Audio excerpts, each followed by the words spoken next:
نحمده ونصلي ونسلم على رسوله الكريم اما بعد فاعوذ باللہ من الشیطان الرجیم بسم اللہ الرحمن الرحیم۔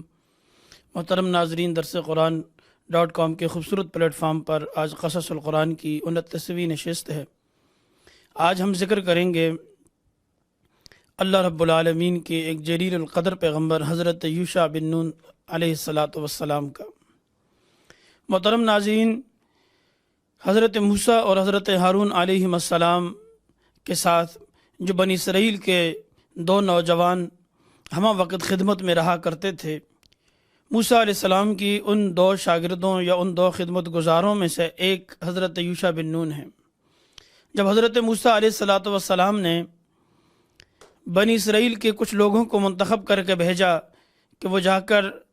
قریب کنعان میں آباد جابر اور ظالم قوموں کو دیکھیں اور ان کے حالات معلوم کریں، تو حالات معلوم کر کے جو لوگ واپس آئے ان میں حضرت یوشع بن نون بھی تھے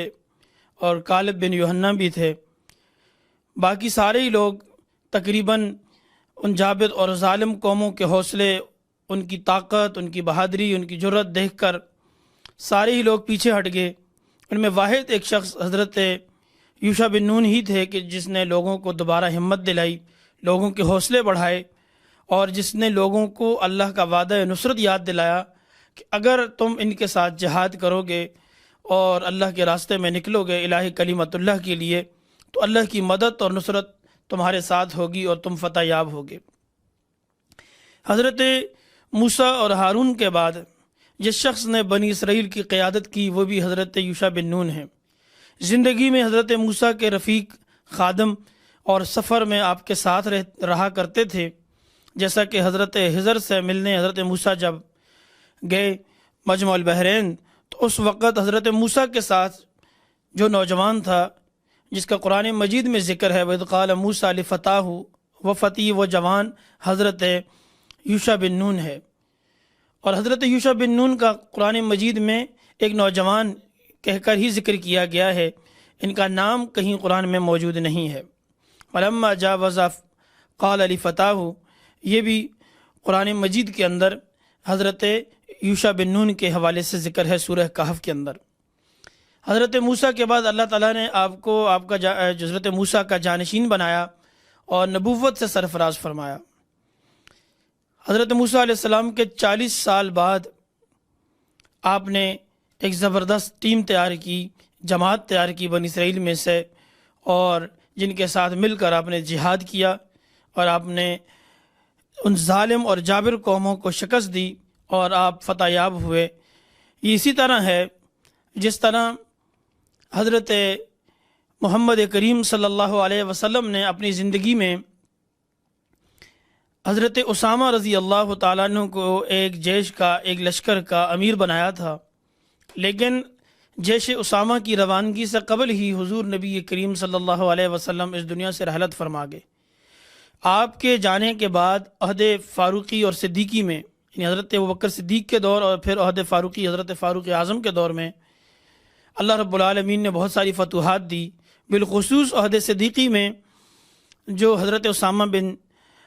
زید رضی اللہ تعالیٰ عنہ کے اس لشکر کے ذریعے اللہ رب العالمین نے جو فتح عطا فرمائی، اور پھر وہ ایک تسلسل تھا آگے۔ اسی طرح حضرت موسیٰ علیہ السلام نے اپنی زندگی میں قوم کو جہاد کے لیے ابھارا اور تیار کیا، اور قوم میں سے ایک نوجوان حضرت یوشع بن نون کو سپہ سالار نامزد کیا، قیادت کے لیے چنا۔ اور ابن کثیر نے لکھا ہے کہ آپ کی زندگی میں ہی یہ طے ہو گیا تھا کہ یوشع بن نون نے جو عمالقہ کے ساتھ دیگر جو جابر اور ظالم قومیں یہاں آباد ہیں کنعان اور اس کے اطراف میں بیت المقدس میں، ان کے ساتھ جہاد کرنا ہے۔ لیکن حضرت موسیٰ کے جانے کے 40 سال بعد اللہ رب العالمین نے جیش اسامہ کی طرح جیش یوشع بن نون کے ذریعے جو ہے شام میں اور یہ کنعان اور اس کے اطراف کے جو ممالک ہیں ان میں اللہ رب العالمین نے جہاد کی برکت سے حضرت یوشع بن نون کو فتح عطا فرمائی۔ یوشع بن نون اسباط بنی اسرائیل میں سے ہیں، اور یہ سب حضرت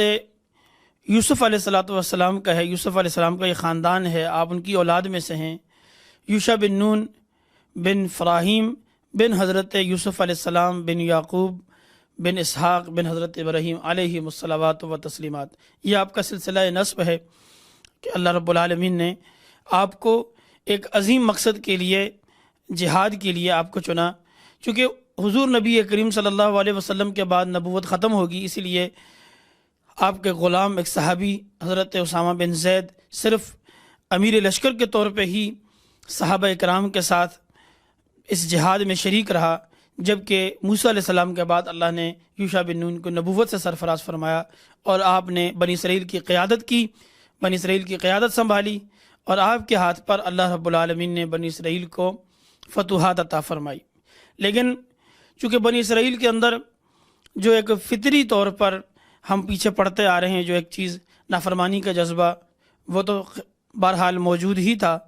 کہ یوشع بن نون کی دعوت اور یوشع بن نون علیہ الصلاۃ والسلام کا جذبہ جہاد بھی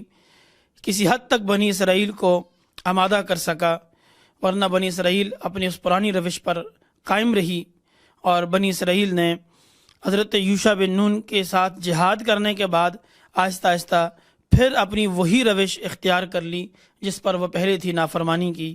یہاں تک کہ حضرت یوشع بن نون کو اللہ رب العالمین نے ان سے اٹھا لیا، اس دنیا سے رخصت ہو گئے۔ اور بنی اسرائیل کی ہدایت کے لیے پھر لگاتار اللہ رب العالمین نے پیغمبر بھیجے، مختلف پیغمبر آئے، انشاءاللہ العزیز ہم ان کا ذکر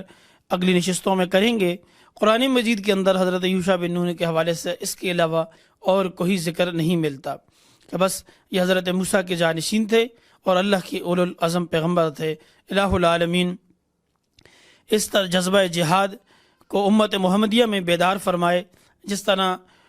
کسی بھی قوم کی بقا کا واحد ذریعہ جہاد ہی ہے۔ قرآن مجید پچھلی قوموں کی مثالیں بیان کرتا ہے اور ان میں بھی جذبہ جہاد کو بیان کرتا ہے کہ ان کی بقا کا ذریعہ بھی اللہ رب العالمین نے صرف اور صرف جہاد ہی کو قرار دیا تھا اور جہاد ہی کو جاری رکھا۔ جہاد کی برکت سے ہی حضرت یوشع بن نون فاتح ہوئے، اور جہاد کو جس قوم نے چھوڑ دیا وہ قوم اس دنیا میں ذلت اور رسوائی اس کا مقدر بنی۔ اللہ رب العالمین ہمیں عمل کی توفیق عطا فرمائے۔ وآخر دعوانا ان الحمدللہ رب العالمین۔